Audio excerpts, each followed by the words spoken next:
ನಮಸ್ತೆ ಮಕ್ಕಳ, welcome back to my channel. Please like, share and subscribe my channel.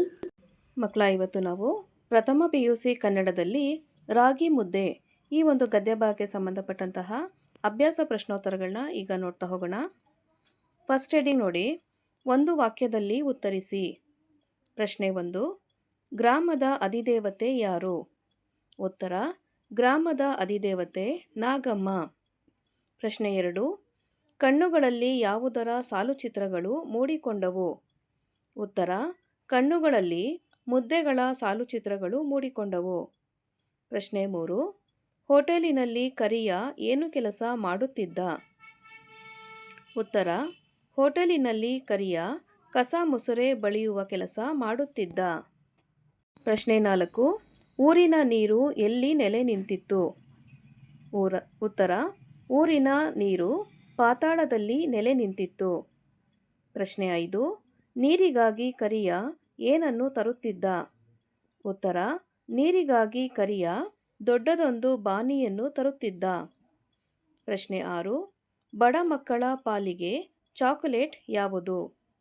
ಉತ್ತರ, ಬಡ ಮಕ್ಕಳ ಪಾಲಿಗೆ ಚಾಕೊಲೇಟ್ ಸೀಕು. ಪ್ರಶ್ನೆ 7, ರಾಗಿಗೆ ಎಷ್ಟು ಸಾವಿರ ವರ್ಷಗಳ ಇತಿಹಾಸವಿದೆ? ಉತ್ತರ, ರಾಗಿಗೆ ಸುಮಾರು 4000 ವರ್ಷಗಳ ಇತಿಹಾಸವಿದೆ. ಪ್ರಶ್ನೆ 8, ರಾಗಿಯಲ್ಲಿನ ಸ್ವಲ್ಪ ಸ್ವಲ್ಪವೇ ಬಿಡುಗಡೆಯಾಗುವ ಅಂಶ ಯಾವುದು? ಉತ್ತರ, ರಾಗಿಯಲ್ಲಿನ ಸ್ವಲ್ಪ ಸ್ವಲ್ಪವೇ ಬಿಡುಗಡೆಯಾಗುವಂತಹ ಅಂಶ ಕಾರ್ಬೋಹೈಡ್ರೇಟ್. ಪ್ರಶ್ನೆ 9, ಅಕ್ಕಿ ಗೋಧಿಗೆ ಹೋಲಿಸಿದರೆ ರಾಗಿ ಎಷ್ಟು ಪಟ್ಟು ಹೆಚ್ಚು ಪೌಷ್ಟಿಕವಾಗಿದೆ? ಉತ್ತರ, ಅಕ್ಕಿ ಗೋಧಿಗೆ ಹೋಲಿಸಿದರೆ ರಾಗಿ 8-10 ಪಟ್ಟು ಹೆಚ್ಚು ಪೌಷ್ಟಿಕವಾಗಿದೆ. ಪ್ರಶ್ನೆ 10, ಡಾಕ್ಟರ್ CH ಲಕ್ಷ್ಮಣಯ್ಯನವರು ತಮ್ಮ ಪತ್ನಿಯೊಂದಿಗೆ ಹೇಳಿಕೊಂಡ ಕೊನೆಯ ಆಸೆ ಯಾವುದು? ಉತ್ತರ, ಅಂತ್ಯ ಸಂಸ್ಕಾರಕ್ಕೆ ಮೊದಲು ನನ್ನ ದೇಹದ ಮೇಲೆ ಒಂದು ಮುಷ್ಟಿ ರಾಗಿ ಸುರಿಯಿರಿ ಎಂಬುದು ಡಾಕ್ಟರ್ CH ಲಕ್ಷ್ಮಣಯ್ಯನವರ ಕೊನೆಯ ಆಸೆ. ನೆಕ್ಸ್ಟ್ ಹೆಡಿಂಗ್ ನೋಡಿ, 2-3 ವಾಕ್ಯಗಳಲ್ಲಿ ಉತ್ತರಿಸಿ. ಪ್ರಶ್ನೆ 1, ಲೇಖಕರು ಹಾಗೂ ಅವರಣ್ಣನ ನಾಲಿಗೆಯ ಮೇಲೆ ನೀರೂರಲು ಕಾರಣವೇನು? ಉತ್ತರ, ಲೇಖಕರು ಮತ್ತು ಅವರ ಅಣ್ಣ ನಾಗಮ್ಮನ ದೇಗುಲದ ಅಂಗಳದ ಕಟ್ಟೆಯ ಮೇಲೆ ಕುಳಿತಿದ್ದರು. ಅಲ್ಲೇ ಸಮೀಪದಲ್ಲಿ ಶ್ರಮಿಕರು ಬುತ್ತಿಯಿಂದ ಮುದ್ದೆ ಮುರಿಯುತ್ತಾ ಸಾರಿನಲ್ಲಿ ಹೊರಳಿಸುತ್ತಾ ನುಂಗುತ್ತಿದ್ದರು. ಇದರಿಂದ ಲೇಖಕರ ಮತ್ತು ಅವರ ಅಣ್ಣನ ಬಾಯಿನಲ್ಲಿ ನೀರೂರಿತು. ಪ್ರಶ್ನೆ 2, ನಮ್ಮ ಯಾವ ಜಿಲ್ಲೆಗಳು ರಾಗಿಯ ಕಣಜಗಳಾಗಿವೆ? ಉತ್ತರ, ಕರ್ನಾಟಕದ ಮಂಡ್ಯ, ಮೈಸೂರು, ತುಮಕೂರು, ಕೋಲಾರಗಳು ರಾಗಿಯ ಕಣಜಗಳು. ಪ್ರಶ್ನೆ 3, ರಾಗಿ ಬೀಸುವ ಕಲ್ಲನ್ನು ಕುರಿತ ಜನಪದ ಹೆಣ್ಣುಮಗಳ ಪ್ರಾರ್ಥನೆ ಯಾವುದು? ಉತ್ತರ, ಕಲ್ಲಮ್ಮ ಮಾತಾಯಿ ಮೆಲ್ಲಮ್ಮ ರಾಗಿಯ ಜಲ್ಲ ಜಲ್ಲನೆ ಉದುರಮ್ಮ ಎಂಬುದು ಜನಪದ ಹೆಣ್ಣುಮಗಳ ಪ್ರಾರ್ಥನೆ. ಪ್ರಶ್ನೆ 4, ಮುದ್ದೆ ಮಾಡಲು ಬೇಕಾದ ಕೌಶಲವೇನು? ಉತ್ತರ, ಗಂಟಾಗದಂತೆ ಪೆಡುಸಾಗದಂತೆ ಮುದ್ದೆ ಮಾಡಲು ಪಳಗಿದ ಕೈಗಳೇ ಬೇಕು. ಹಬೆಯಾಡುವ ಮುದ್ದೆಯನ್ನು ಕೈ ಒದ್ದೆ ಮಾಡಿಕೊಂಡು ಉಂಡೆಗಟ್ಟುವುದಕ್ಕೆ ಕೌಶಲ ಬೇಕು. ಪ್ರಶ್ನೆ 5, ಲೇಖಕರ ಪ್ರಕಾರ ದುಡಿಯುವ ಜನಕ್ಕೆ ಯಾವ ರೀತಿಯ ಮುದ್ದೆ ಇರಬೇಕು? ಉತ್ತರ, ದುಡಿಯುವ ಜನಕ್ಕೆ ಗೋಡೆಗೆಸೆದರೆ ಪುಟಿಯುವಂತಹ ಗಟ್ಟಿ ಮುದ್ದೆಯೇ ಇರಬೇಕು. ಪ್ರಶ್ನೆ 6, ಯಾವ ಕಾರಣದಿಂದ ಕ್ಯಾಂಟೀನ್ ರಸಮಯ ಸನ್ನಿವೇಶಗಳ ರಂಗಸ್ಥಳವಾಗಿತ್ತು? ಉತ್ತರ, ರಾಗಿ ಬಾಲನ್ನು ತಟ್ಟೆಯಲ್ಲಿಟ್ಟುಕೊಂಡು ತುಟಿಬಣ್ಣ ಕೆಡದಂತೆ ಚಮಚದಲ್ಲಿ ತಿನ್ನುವ ಚೆಲುವೆಯರು ಮುದ್ದೆಯನ್ನು ಒಮ್ಮೆಗೆ ಎತ್ತಿಕೊಂಡು ತಿನ್ನುವ ಚೆನ್ನಿಗರ ದೆಸೆಯಿಂದ ಕ್ಯಾಂಟೀನ್ ರಸಮಯ ಸನ್ನಿವೇಶಗಳ ರಂಗಸ್ಥಳವಾಗಿತ್ತು. ಪ್ರಶ್ನೆ 7, ರಾಗಿಯಲ್ಲಿ ಯಾವ ರೋಗಗಳನ್ನು ತಡೆಯುವ ಗುಣವಿದೆ? ಉತ್ತರ, ರಾಗಿಯು ರಕ್ತದಲ್ಲಿರುವ ಸಕ್ಕರೆಯ ಅಂಶವನ್ನು ನಿಯಂತ್ರಿಸುತ್ತದೆ. ಪ್ರತ್ಯಾಮ್ಲೀಯ ಗುಣವನ್ನು ಹೊಂದಿರುವುದರಿಂದ ರಾಗಿ ದೇಹಕ್ಕೆ ತಂಪು. ರಾಗಿಯಲ್ಲಿ ಹೃದಯದ ಬೇನೆ ಮತ್ತು ಕ್ಯಾನ್ಸರ್ ತಡೆಗಟ್ಟುವ ಗುಣಗಳಿವೆ. ಪ್ರಶ್ನೆ 8, ಮುದ್ದೆಯ ಕುರಿತು ಕೋಮಲಾಂಗಿಯರಿಗೆ ಇರುವ ಹೆದರಿಕೆ ಯಾವುದು? ಉತ್ತರ: ಕೋಮಲಾಂಗಿಯರಿಗೆ ಮುದ್ದೆಯು ಮೈಬಣ್ಣವನ್ನು ಕಂದಿಸುತ್ತದೆಂಬ ಹೆದರಿಕೆ. ನೆಕ್ಸ್ಟ್ ಹೆಡಿಂಗ್ ನೋಡಿ ಮಕ್ಕಳ. ಸಂದರ್ಭ ಸೂಚಿಸಿ ವಿವರಿಸಿ. ಸಂದರ್ಭ 1: ಅಂಗೈಯಲ್ಲಿ ಮತ್ತೊಂದು ಮುದ್ದೆ ಪ್ರತ್ಯಕ್ಷ. ಈ ವಾಕ್ಯವನ್ನು ಚ.ಹ. ರಘುನಾಥರವರು ಬರೆದ ರಾಗಿ ಮುದ್ದೆ ಎಂಬ ಲೇಖನದಿಂದ ಆಯ್ದುಕೊಳ್ಳಲಾಗಿದೆ. ಲೇಖಕರು ರಾಗಿ ಮುದ್ದೆಯ ಕುರಿತಾದ ತಮ್ಮ ವಿಶೇಷ ಅನುಭವಗಳನ್ನು ಹಂಚಿಕೊಳ್ಳುತ್ತಾ ಹಳ್ಳಿಗಾಡಿನ ಜನ ಪೌಷ್ಟಿಕ ಆಹಾರವಾದ ರಾಗಿ ಮುದ್ದೆಯನ್ನು ಬಹಳ ಸೊಗಸಾಗಿ ಸವಿಯುತ್ತಾರೆ. ಹೊಲದ ಬದಿಯ ಬೃಹತ್ ಮರದ ನೆರಳಿನಲ್ಲಿ ತಂದ ಬುತ್ತಿಯನ್ನು ಬಿಚ್ಚಿ ತಂದ ರಾಗಿ ಮುದ್ದೆಯನ್ನು ಅದುಮುತ್ತಾ ಇಡೀ ಮುದ್ದೆಯನ್ನು ಬಟ್ಟಲಿನಾಕಾರಕ್ಕೆ ಬದಲಿಸಿ ಸಾರನ್ನೋ ಗೊಜ್ಜನ್ನೋ ಬಳಸಿಕೊಂಡು ನುಂಗುವ ಆ ಕ್ಷಣದಲ್ಲಿ ಒಂದು ಮುದ್ದೆ ಖಾಲಿಯಾಗುತ್ತಿದ್ದಂತೆ ಇನ್ನೊಂದು ಮುದ್ದೆ ಪ್ರತ್ಯಕ್ಷ ಎನ್ನುವಾಗ ಈ ಮೇಲಿನ ಮಾತನ್ನು ಬಳಸುತ್ತಾರೆ. ಸಂದರ್ಭ 2: ಎಷ್ಟು ಜೋರಾಗಿ ಜಗ್ಗಿದರೂ ಚಿಮ್ಮುತ್ತಿದ್ದುದು ದಾರದಷ್ಟೇ ದಪ್ಪದ ನೀರು. ಈ ವಾಕ್ಯವನ್ನು ಚ.ಹ. ರಘುನಾಥರವರು ಬರೆದ ರಾಗಿ ಮುದ್ದೆ ಎಂಬ ಲೇಖನದಿಂದ ಆಯ್ದುಕೊಳ್ಳಲಾಗಿದೆ. ಲೇಖಕರು ತಮ್ಮ ಬಾಲ್ಯದ ದಿನಗಳನ್ನು ನೆನಪಿಸಿಕೊಂಡು ಕರಿಯನ ಬಗ್ಗೆ ವಿವರಿಸುತ್ತಾ ಅವರ ನೀರು ಪಾತಾಳದಲ್ಲಿ ಸೇರಿಕೊಂಡ ಸಂದರ್ಭವನ್ನು ಮೆಲುಕಿಸುವ ಮಾತು ಇದಾಗಿದೆ. ಲೇಖಕರು ಮುದ್ದೆಗೆ ಸಂಬಂಧಿಸಿದ ವಿಚಾರಗಳನ್ನು ಮೆಲುಕು ಹಾಕಿಸುತ್ತಿದ್ದ ಸಂದರ್ಭ ಅವರ ಬಾಲ್ಯದ ನೆನಪಿನಲ್ಲಿ ಮುದ್ದೆಯ ಹಾಗೆ ಇರುವ ಕರಿಯನ ಬಗ್ಗೆ ನೆನಪಿಸಿಕೊಳ್ಳುತ್ತಾರೆ. ಈತ ಹೋಟೆಲೊಂದರಲ್ಲಿ ಕಸ ಮುಸುರೆ ಬಳಿಯುತ್ತಿದ್ದ. ಇವನು ಹೊಂದಿರುವ ಬಣ್ಣದ ಕಾರಣಕ್ಕಾಗಿ ಕರಿಯ ಎನ್ನುವ ಹೆಸರನ್ನು ಹೊಂದಿದ್ದ ಹಾಗೂ ಅಷ್ಟೇ ಬಲಭೀಮನಾದ ಈತ ನಮ್ಮ ಮನೆಯ ಪಕ್ಕದ ಬೋರ್ವೆಲ್ಗೆ ನೀರಿಗಾಗಿ ಬರುತ್ತಿದ್ದ. ಪಾತಾಳದಲ್ಲಿ ನೀರು ನೆಲೆ ನಿಂತ ಊರು ನಮ್ಮದಾಗಿತ್ತು.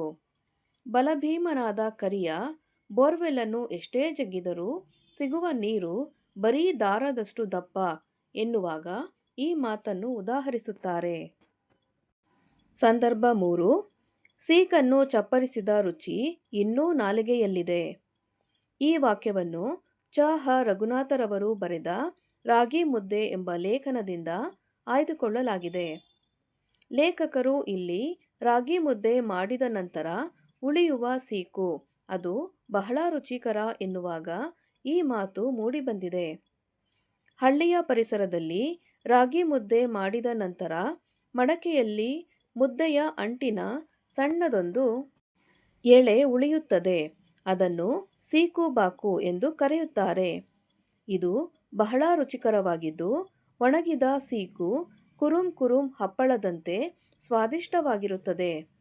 ಬಾಲ್ಯದಲ್ಲಿ ಅಮ್ಮ ಬಿಡಿಸಿ ಒಲೆಗುಂಟಿನ ಮೇಲಿಟ್ಟ ಸೀಕನ್ನು ಚಪ್ಪರಿಸಿದ ರುಚಿ ಇನ್ನೂ ನಾಲಿಗೆಯ ಮೇಲಿದೆ.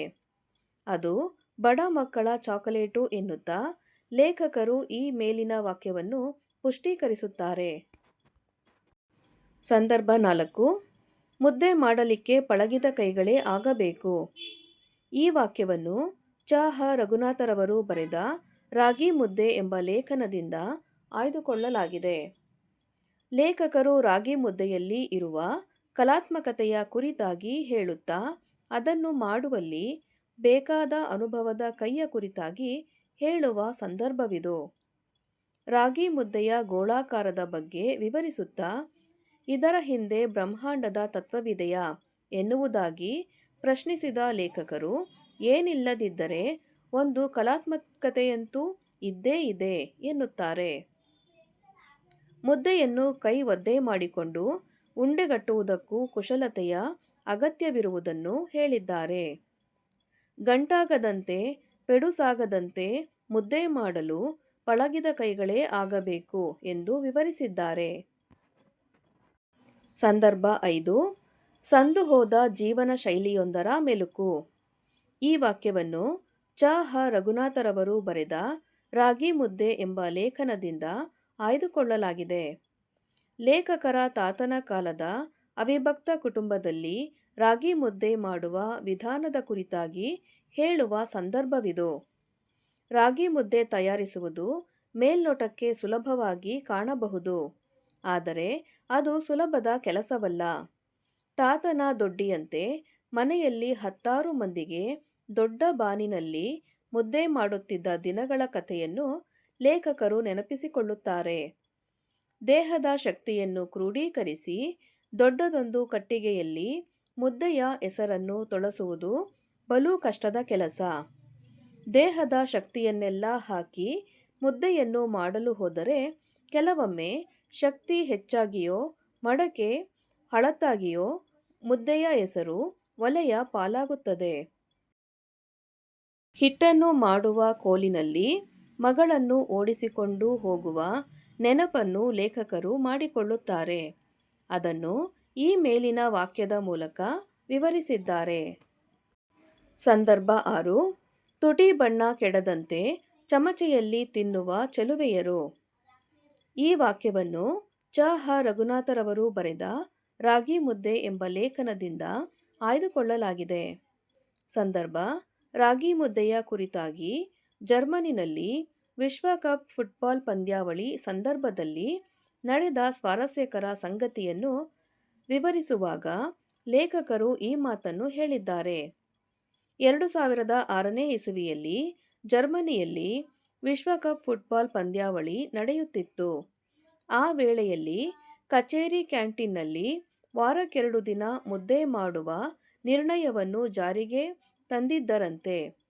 ಅಲ್ಲಿ ರಾಗಿಬಾಲನ್ನು ತಟ್ಟೆಯಲ್ಲಿಟ್ಟುಕೊಂಡು ಚಮಚೆಯಲ್ಲಿ ತಿನ್ನುವ ಚೆಲುವೆಯರು ತಮ್ಮ ತುಟಿಯ ಬಣ್ಣ ಹಾಳಾಗದ ಹಾಗೆ ತಿನ್ನುತ್ತಿದ್ದರು. ಇನ್ನು ಕೆಲವು ಚೆನ್ನಿಗರು ಇಡೀ ಮುದ್ದೆಯನ್ನೇ ಎತ್ತಿ ಕಚ್ಚಿ ತಿನ್ನುವ ಪರಿಯನ್ನು ಲೇಖಕರು ವಿವರಿಸುತ್ತಾ ನೆನಪಿಸಿಕೊಳ್ಳುತ್ತಾರೆ. ಸಂದರ್ಭ 7. ಅದು ಪದಗಳಿಗೆ ನಿಲುಕದ ರಸಾನುಭವ. ಆಯ್ಕೆ: ಈ ವಾಕ್ಯವನ್ನು ಚ. ಹ. ರಘುನಾಥರವರು ಬರೆದ ರಾಗಿ ಮುದ್ದೆ ಎಂಬ ಲೇಖನದಿಂದ ಆಯ್ದುಕೊಳ್ಳಲಾಗಿದೆ. ಸಂದರ್ಭ: ರಾಗಿ ಮುದ್ದೆಯ ಬೇರೆ ಬೇರೆ ಪದಾರ್ಥಗಳೊಂದಿಗೆ ಹೊಂದಿಕೊಳ್ಳುತ್ತದೆ ಎನ್ನುವ ಸಂದರ್ಭದಲ್ಲಿ ಈ ಮಾತು ಬಂದಿದೆ. ರಾಗಿ ಮುದ್ದೆಯನ್ನು ಯಾವುದರ ಜೊತೆ ಬೇಕಾದರೂ ಸವಿಯಬಹುದು. ಮುದ್ದೆ ಸೊಪ್ಪಿನ ಸಾರಿನ ಜೊತೆ ತಿನ್ನಲು ರುಚಿಕರವಾದರೂ ಯಾವುದೇ ಸಾರಿಗೂ ಹೊಂದಿಕೊಳ್ಳುವ ಗುಣ ಮುದ್ದೆಯದೆಂದು ಲೇಖಕರು ವಿವರಿಸಿದ್ದಾರೆ.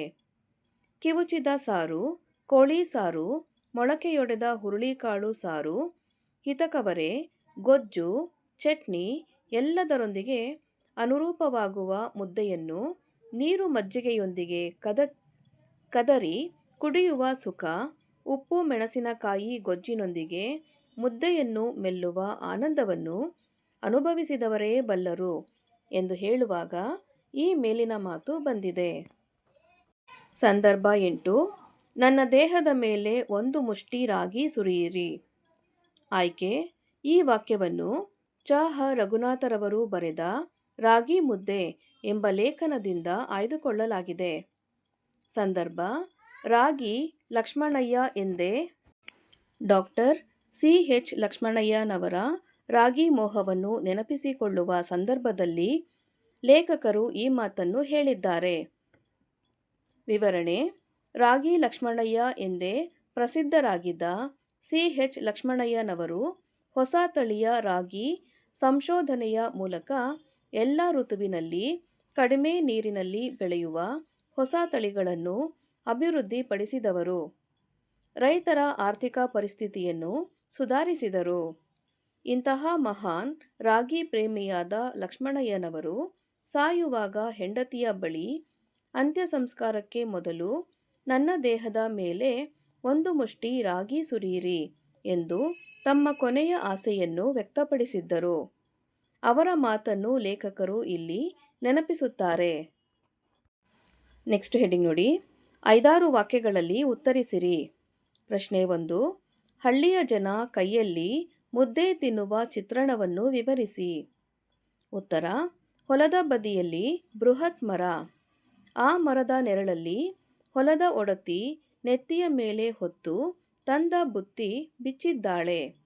ಮಧ್ಯಾಹ್ನದ ಊಟಕ್ಕೆ ಗುಂಪುಗೂಡಿದ ಒಬ್ಬೊಬ್ಬರ ಕೈಯಲ್ಲಿ ಒಂದೊಂದು ರಾಗಿ ಮುದ್ದೆ. ಮುದ್ದೆಯನ್ನು ಅದುಮುತ್ತಾ ಇಡೀ ಮುದ್ದೆಯನ್ನೇ ಬಟ್ಟಲಿನಾಕಾರಕ್ಕೆ ಬದಲಿಸುತ್ತಾರೆ. ಆ ಮುದ್ದೆ ಗುಂಡಿಯಲ್ಲಿ ಸಾರನ್ನೋ ಗೊಜ್ಜನ್ನು ತುಂಬಿಸಿಕೊಂಡು ಎಡ ಅಂಗೈ ಗುಣಿಯಲ್ಲಿ ಪವಡಿಸಿದ ಮುದ್ದೆಯ ಕರಗುವ ವೇಳೆಗಾಗಲೇ ಅಂಗೈಯಲ್ಲಿ ಮತ್ತೊಂದು ಮುದ್ದೆ ಪ್ರತ್ಯಕ್ಷ. ಇದು ಹಳ್ಳಿಯ ಜನರ ಬದುಕಾಗಿದೆ. ಪ್ರಶ್ನೆ 2. ಕರಿಯನ ಜೀವನ ಹೇಗಿತ್ತು? ಜನರು ಆತನನ್ನು ಕಾಣುವ ರೀತಿಯನ್ನು ಲೇಖಕರು ಹೇಗೆ ವಿವರಿಸಿದ್ದಾರೆ? ಉತ್ತರ: ಲೇಖಕರಿಗೆ ಬಾಲ್ಯದ ನೆನಪಿನಲ್ಲಿ ಅಚ್ಚೊತ್ತಿರುವ ವ್ಯಕ್ತಿಯೆಂದರೆ ಕರಿಯ. ಲೇಖಕರ ಅಪ್ಪ ಮೇಷ್ಟ್ರಾಗಿದ್ದ ದಿನಗಳವು. ಊರಿನ ಹೋಟೆಲೊಂದರಲ್ಲಿ ಕರಿಯ ಕಸ ಮುಸುರೆ ಬಳಿಯುತ್ತಿದ್ದ. ನೋಡಲಿಕ್ಕೆ ಅವನು ದೊಡ್ಡದೊಂದು ರಾಗಿ ಮುದ್ದೆಯಂತೆಯೇ ಕಾಣುತ್ತಿದ್ದ. ಲೇಖಕರ ಪಾಲಿಗವನು ಆಶ್ಚರ್ಯದ ವಸ್ತುವಾಗಿದ್ದ. ಅವನು ನೋಡಲಿಕ್ಕೆ ಕಪ್ಪಗಿದ್ದುದರಿಂದ ಕರಿಯ ಎನ್ನುತ್ತಿದ್ದರು. ಈ ಬಲಭೀಮ ಲೇಖಕರ ಮನೆಯ ಪಕ್ಕದ ಬೋರ್ವೆಲ್ಗೆ ನೀರಿಗಾಗಿ ಬರುತ್ತಿದ್ದ. ನೀರು ಪಾತಾಳದಲ್ಲಿ ನೆಲೆ ನಿಂತ ಊರದು. ಎಷ್ಟು ಜೋರಾಗಿ ಜಗ್ಗಿದರೂ ದಾರದಷ್ಟೇ ನೀರು ಬರುತ್ತಿತ್ತು.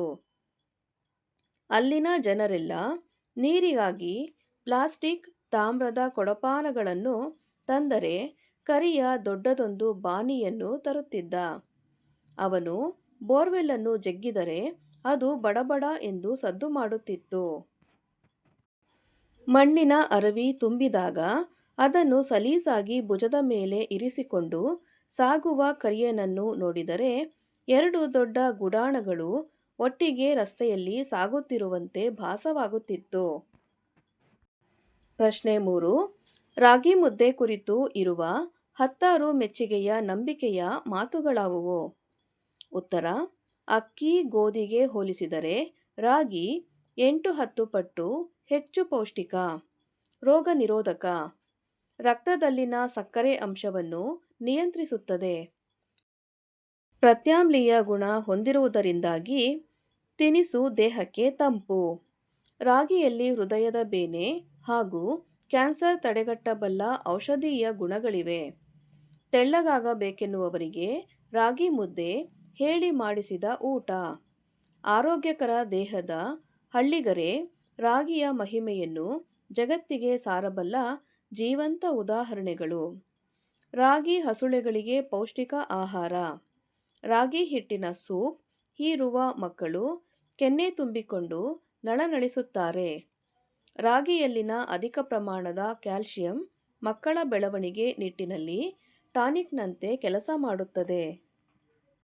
ಪ್ರಶ್ನೆ 4.